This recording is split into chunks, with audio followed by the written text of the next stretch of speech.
Salve rapaziada, bom dia, boa tarde, boa noite, como é que vocês estão aí? Tá todo mundo bem? Todo mundo na paz? Tô com saudade de vocês, rapaziada, mas força que já já tudo vai ficar bem. Quanto aos nossos estudos, galera, eu vou trazer para vocês hoje um assunto que é bem pertinente, né? Talvez até polêmico, um assunto que eu gosto de trabalhar, mas que é um modelo político do qual eu não curto muito não, que é a ditadura militar, né? Nós, de 1964 a 1985, né, nós tivemos aqui no Brasil, né, governando à frente do nosso poder os militares, tá? E para a gente entender como que foi, né, esse período da ditadura militar, a gente tem que estudar um pouquinho antes do golpe. Os militares já tinham feito algumas tentativas de tomada do poder, né?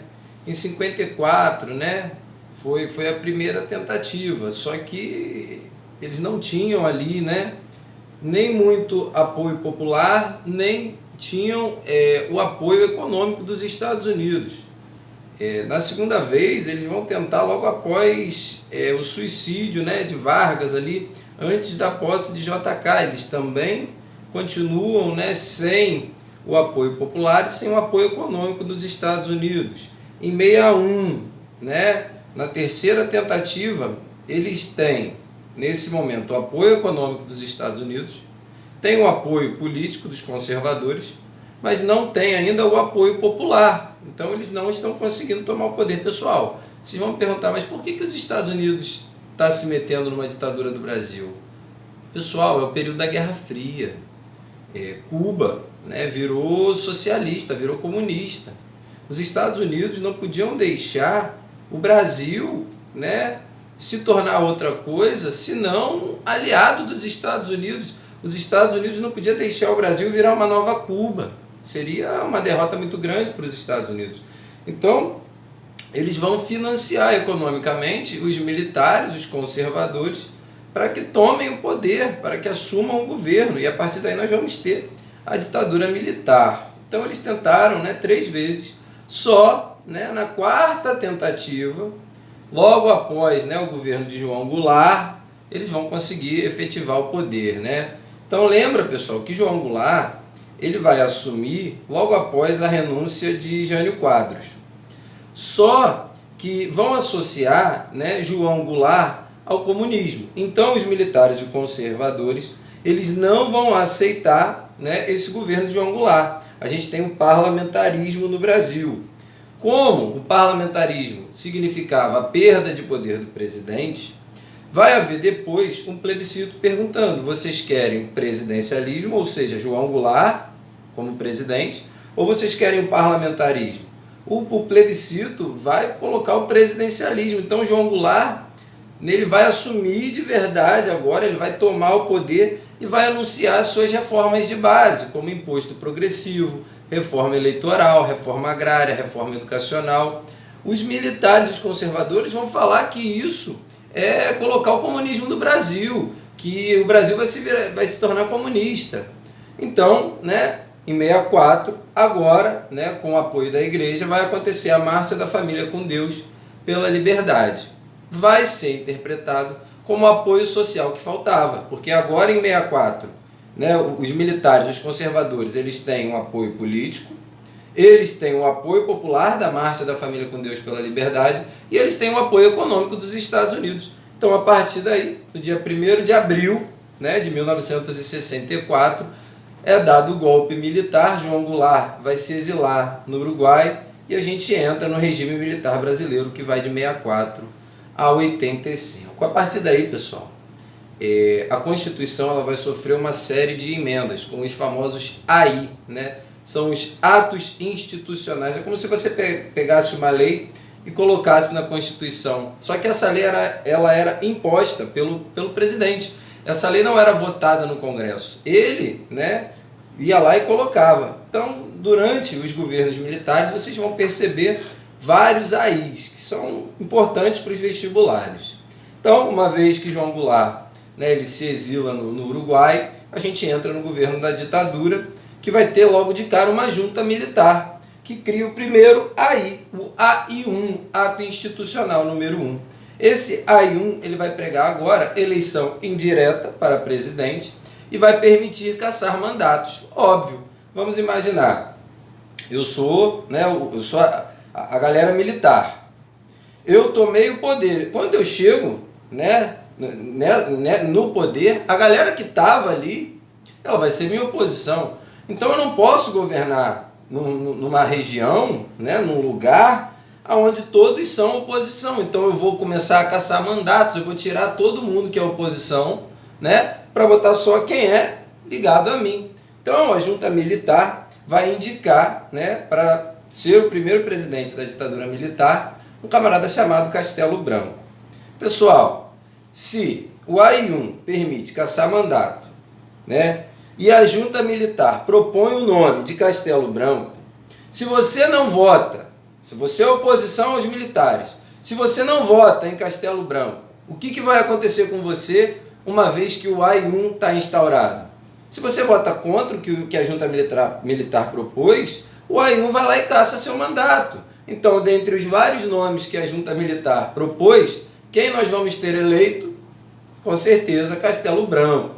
Ele chega falando que vai só espantar o perigo do comunismo de se instaurar no Brasil, que uma vez que o comunismo não seja mais um perigo ao Brasil, que eles vão retornar à democracia. Ele, pessoal, ele era tido até como um cara mais moderado, um militar mais moderado, um Sorbonne, um cara que não era da linha dura. Só que ele era tido como um cara mais moderado, porém ele de cara já fecha a UNE. A UNE era uma parte da oposição contra os militares. A União dos Estudantes, o pessoal do nível superior, aí, os estudantes, existe até hoje, pessoal, a UNE. Então a UNE ela era uma oposição aos militares. Então assim que Castelo Branco chega no poder, ele vai fechar a UNE, inclusive vai depredar a UNE, vai mandar tocar fogo lá. Então, quais são as coisas a partir de então do governo de Castelo Branco? Bom, em 64 entrou o golpe, certo? Em 65 estavam programadas eleições para governador. O que Castelo Branco vai fazer? Ele vai adotar agora o AI2, Ato Institucional número 2, que vai dizer que só temos agora 2 partidos, ou seja, o AI2 é o AI do bipartidarismo. Em 65 vão ocorrer eleições, então nós não podemos ter esse pluripartidarismo, nós só podemos ter 2, o ARENA, Aliança Renovadora Nacional, que era o partido dos militares, contra o MDB, Movimento Democrático Brasileiro. Pessoal, o ARENA era o partido dos militares. Então, o ARENA era o partido que dizia sim a tudo que viesse do frente. E o MDB, que era oposição, o que eles vão falar? Sim, senhor, porque o AI1 não anula, o AI2, perdão, não vai anular o AI1. O AI1 não pode caçar mandato? Pode. Então, se você é do MDB e não aceita alguma imposição vinda do presidente, o que vai acontecer com você? Você vai ser pego pelo AI1, ou seja, vão caçar seu mandato. Então o MDB, a oposição, não tem força por causa do AI1, que pode caçar mandato. Então, se você fosse contra, você seria eliminado. Então eles vão criar um bipartidarismo para tentar maquiar, para não dizer na cara dura que é uma ditadura, mas na verdade é.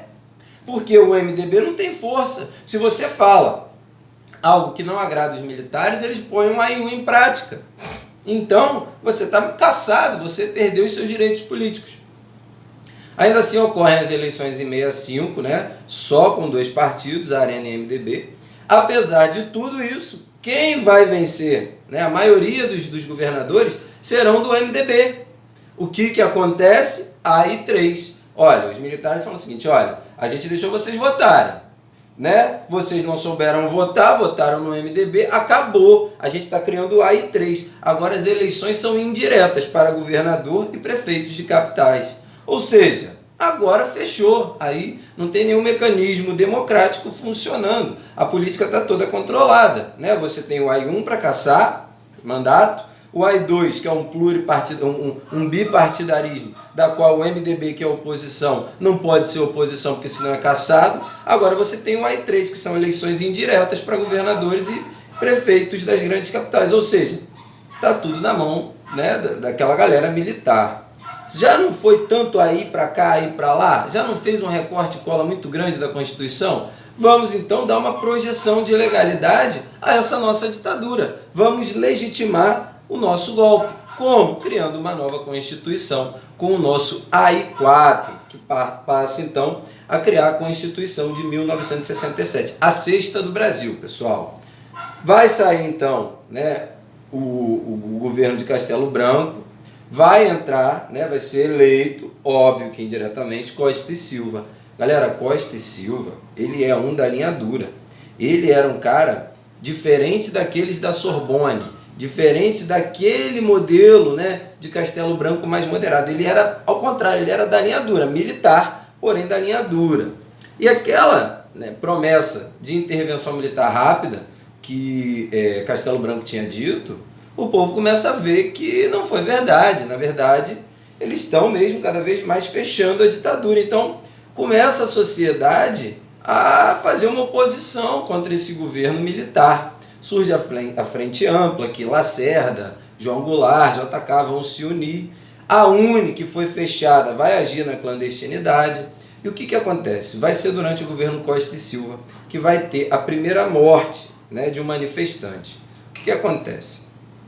Um camarada chamado Edson Luiz, né, ele estava numa passeata, né, numa manifestação, buscando melhores condições, né, para uma alimentação do restaurante Calabouço, um restaurante que era comum, né, dos universitários, dos estudantes pararem para se alimentar, uma espécie de bandejão. Então eles foram fazer uma manifestação buscando melhores condições de alimentação desse restaurante, até que ele é baleado e morto. Então o primeiro manifestante é morto pela ditadura militar. É óbvio que o funeral dele vai se tornar uma passeata, um movimento que não é só um velório, vai ser um movimento político, né? Então a gente tem a passeata dos 100 mil. Vem agora também como oposição, né, como resistência cultural, a Tropicália. O que a oposição está fazendo com o governo militar? Está acuando o governo militar. Qual vai ser a reação do governo militar? Criar outro AI. O ato institucional número 5, o AI do seu vestibular, o AI que cai em toda a prova, pessoal. E inclusive aí, né, o AI-5 foi um que foi pedido para retornar, né, nos dias de hoje. É o mais repressivo de todos. O AI-1 ele vai fechar de vez o Congresso, né? Congresso, aquele Congresso que não tinha oposição, né? Aquele Congresso que podia ser cassado a qualquer momento. Agora vamos fechar. Então não tem mais. Eu sou presidente, eu mando sozinho. É só isso de absurdo do AI-5? Não, vai ter o fim do habeas corpus, pessoal. Então, o que é o habeas corpus? Você pode responder, né? Você vai se defender em liberdade. Se alguém, por exemplo, me acusa de que roubei um banco, eu não posso ser preso, enquanto estou preso, vou sendo julgado. Não, eu vou ficar solto, né? Me defendendo em liberdade, porque eu tenho direito de habeas corpus. Se eu não tenho esse direito de habeas corpus, eu sou preso, né, e depois julgado. Agora pensa, pessoal, naquela época havia tortura, pau de arara, pegava rato, botava na genitália da mulher, do homem, afogavam no balde, colocavam arame farpado na cara das pessoas e puxavam.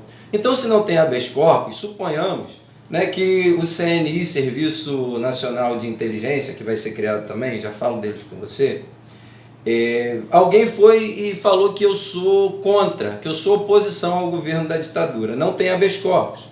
Então a polícia ia entrar na minha casa, ia me pegar, ia me levar para os porões do doicode, e iam me bater, até que eu confessasse. Talvez eu nem fosse nada, mas de tanto que eu apanhei, eu ia acabar confessando o que eles quisessem. Isso é o fim do habeas corpus. Então, imagina quantas pessoas não vão ser punidas, não vão ser torturadas sem ter culpa, né? Só isso, então, que vai ser feito pelo AI-5? Fechar o Congresso e o fim do habeas corpus? Não, censura prévia, né? Agora os jornais não podem veicular nada contra a ditadura, você então não pode falar mal do governo. Inclusive, alguns jornais, né, eles tinham alguma crítica para fazer sobre o regime. Só que, como a censura era prévia, antes do jornal sair, às vezes eles eram obrigados a retirar a notícia da capa do jornal. Então eles colocavam uma receita de bolo, uma receita de doce. Então era muito engraçado você pegar, por exemplo, o jornal Estadão. Quando você ia ver ali o jornal, a capa do jornal era uma receita de bolo. Por quê? Porque aquilo ali foi feito uma censura. Ali, na verdade, tinha uma notícia que criticava o governo. Não pensem que o governo da ditadura foi idôneo e foi honesto. Não, houve sim, galera. É uma corrupção muito grande, né? Tanto que as mesmas empresas que são hoje condenadas na Lava Jato são empresas que trabalhavam já no período da ditadura militar. Mas vamos seguindo, pessoal. Então, o AI-5 é o AI mais repressivo. O que vai acontecer? Em 1969, vai ter a morte de Costa e Silva. Tá? Ele teria que ter mais 2 anos de governo, só que ele morre. O que vai acontecer? A junta militar vai escolher outro da linha dura, um camarada chamado Médici. Quem cria o AI-5 é Costa e Silva. Agora, quem vai aplicar o AI-5 é Médici, que vai o suceder. Então, Médici vai ser o mais implacável. O que acontece? O que houve? Primeiro, oposição. AI-5. Agora, aquela oposição lá da UNE, aquela oposição dos trabalhadores, vai acabar com o AI-5? Não. Surgem agora as guerrilhas, que é a radicalização da oposição. Alguns grupos guerrilheiros, né, vão tentar pegar em armas para poder acabar com a ditadura, para derrubar a ditadura. Só que não tinha como, o Brasil é muito grande, né, pessoal? Médici ainda vai e cria o CNI, né, ele põe em prática o CNI, Serviço Nacional de Inteligência, de Informação, que é para caçar, né, para buscar informação de qualquer pessoa que seja contra. É um serviço meio que da CIA, né, influenciado pela CIA. É um serviço secreto que busca quem é opositor ao regime da ditadura. E se o CNI te acha, vai ter aquela brincadeira. Você não tem habeas corpus, o CNI te pega, te joga no porão do DOPS, do ICOD, te enche de pancada, você assume às vezes o que você não é e você vai preso ou você está morto, né? Porque muitos não suportavam as torturas, choques, botavam rato nas pessoas, pendurava de cabeça para baixo, porque não tinham habeas corpus. É óbvio, pessoal, que com tanta repressão do governo, com tanta tortura, com tanta morte, as guerrilhas vão ser eliminadas, né? Então o governo agora conseguiu sufocar, conseguiu reprimir totalmente a oposição. É aí que a gente entra no famoso milagre econômico, é o momento que os militares querem mostrar alguma coisa na economia. Como? Graças, né, ao aporte financeiro dos americanos. Pessoal, quem eu falei no início da aula que estava financiando economicamente a ditadura? Os Estados Unidos. Então agora é hora de pegar dinheiro emprestado com os Estados Unidos para fazer as grandes obras públicas, né? Então vai construir, inclusive, a Ponte Rio-Niterói, obras faraônicas, para mostrar, olha, o governo militar está construindo, está fazendo obra grande, está aumentando a infraestrutura, e começa a utilizar, então, né, esse milagre econômico, que o Brasil vai sim, pessoal, crescer o PIB, o Brasil vai se tornar a 8ª economia do mundo, vai, mas com dinheiro vindo dos Estados Unidos, na mesma proporção que cresce o PIB, cresce a dívida, né? Só que eles não vão falar disso, né? O governo de Médici, pessoal, é de 1970. Então eles vão utilizar esse desenvolvimento econômico para fazer uma propaganda do regime. É o mesmo ano que o Brasil é campeão do mundo, tricampeão do mundo. Então vai ter aquele ufanismo, né? Vão falar, olha, ninguém segura esse país, nós somos tricampeões do mundo, 8ª economia, graças aos militares. Só que, pessoal, houve uma distribuição de renda? Não. O Brasil cresceu para a 8ª economia, mas o pobre ficou mais pobre. Ou seja, não foi uma economia que vai gerar uma igualdade social. Pelo contrário, vai gerar uma elite cada vez mais rica e um pobre cada vez mais pobre, uma concentração de renda, um achatamento salarial, certo? Então o pobre fica mais pobre, o rico fica mais rico. Por enquanto, né, a elite ainda está sendo agradada e continua apoiando o governo militar. O que vai acontecer? O que vai fazer acabar esse milagre econômico? A crise do petróleo, né? A guerra do Yom Kippur. Os países, né, lá da Arábia, eles vão aumentar o preço do petróleo. A OPEP, ao aumentar, né, o preço do petróleo, os Estados Unidos, que compravam esse petróleo, vai pagar mais caro por esse petróleo. Se os Estados Unidos pagam mais caro por esse petróleo? Vai continuar emprestando dinheiro para o Brasil a juros baixos?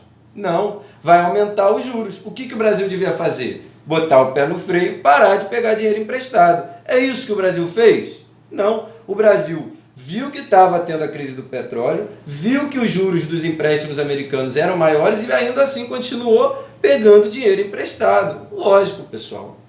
Isso aí, né, vai gerar uma crise econômica, uma inflação absurda, que agora faz com que a elite perca dinheiro.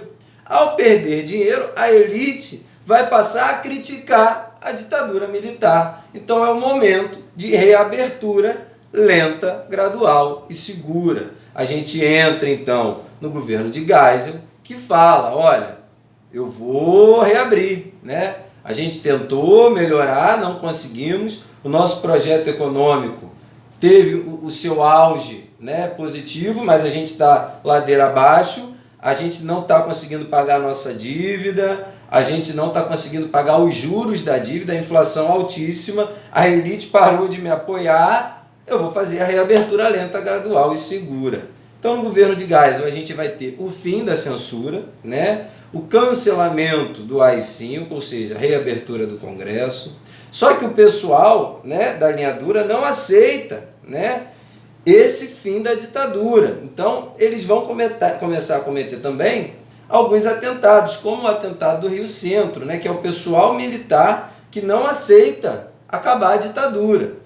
Então, a gente sai, né, do governo Geisel, que vai de 74 a 79, entra no governo de Figueiredo, que é outro que já está fazendo a reabertura política, reabertura democrática lenta, gradual e segura. Lenta, gradual e segura, pessoal, para os militares, né? Porque imagina, o povo agora, os militares não estavam sofrendo uma oposição muito grande, a economia já estava arrasada, os estudantes já estavam contra, o pobre estava contra, a própria elite estava contra. Então, se eles abrem se eles abrem diretamente a democracia, quem for eleito vai querer se vingar, né, dos militares. Por isso que eles querem uma reabertura lenta, gradual e segura para os militares, para não haver um revanchismo contra os militares.